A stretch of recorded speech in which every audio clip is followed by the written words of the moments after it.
Hey, good evening, folks. Here is the final reveal to the AMT 1997 Ford F-150 4x4 pickup. There she is.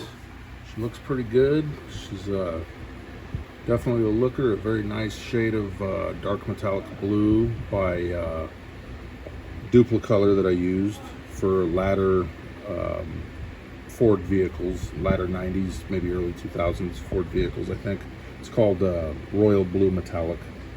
As you saw on the progress video, I showed you the can that I used. Anyway, for the most part, she went together well. The cab and the bed, once I got the glue on the underside of the interior tub and the underside of the bed, everything just went down. It could have been better if it had locating pins, you know, like most pickup truck kits did, or should they do, especially the modern ones. So it does lack there. It would be better if it had that, but it didn't. You can see I used the roll bar. I detailed the fire extinguisher. I just used some red craft paint that I have, and then I used a silver Sharpie to do the handle on top with the squeeze valve, or whatever it's called. That blemish that was in the upper left of the inside of the bed, I addressed that. That was the last thing I did this morning.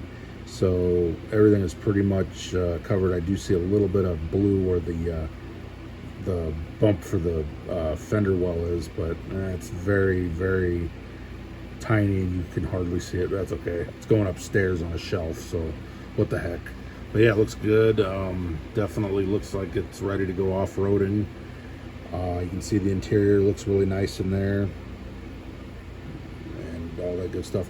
The issue that I had during final assembly, I don't know if anybody else had the same issue building this kit. It's the front bumper. So what I had to do, I'm gonna flip her down, flip her onto the right side here.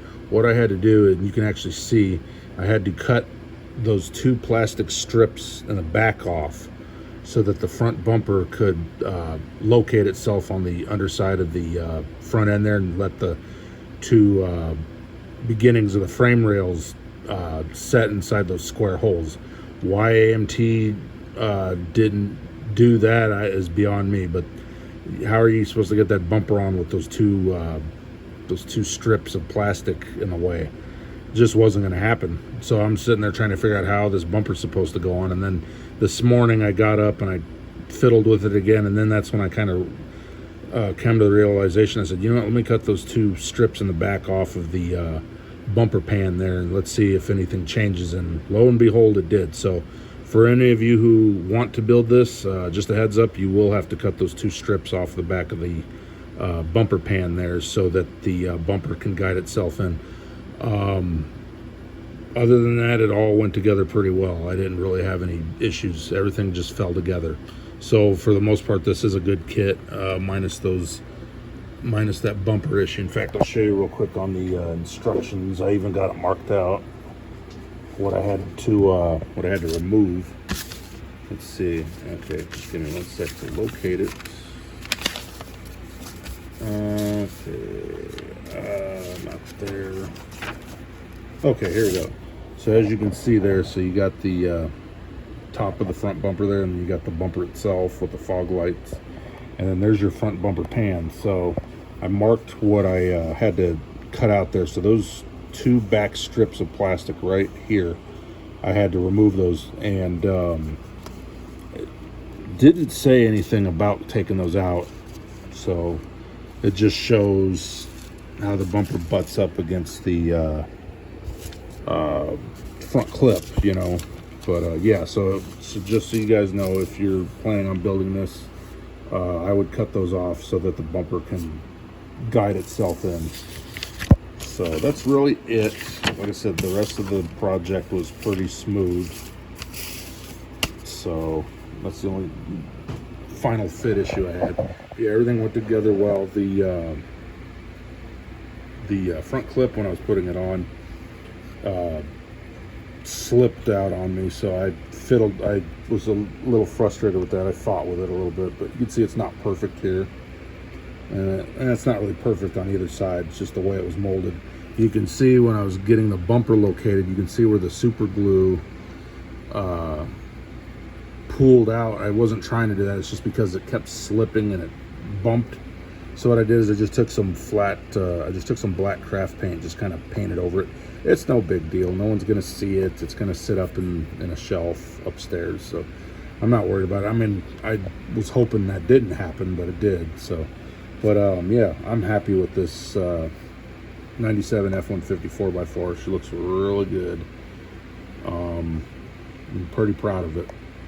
And like I said, I'm not even a big fan of these 97 through 03 F-150s. I'm just not a fan of how the cab bubbles out like this, and then it sinks in here, and then it does this, and the bed does that. I'm just, that's just not my thing, really. It just looks like someone took a pickup truck and melted it.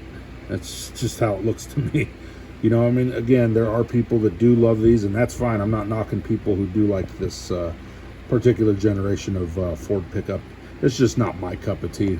I prefer the older body styles, like the brick nose is one of my favorite. The 87 to 91, I had 2 of those, and I had a 92 through 96 F-150, and of course, you know, those are great looking too. The arrow noses, they call them, or the OBS. Yeah, I favor those, and that's fine. You know, everybody's got their, you know, to each their own. Everybody's got their own taste, but on a model aspect, I do like building these because they're more modern.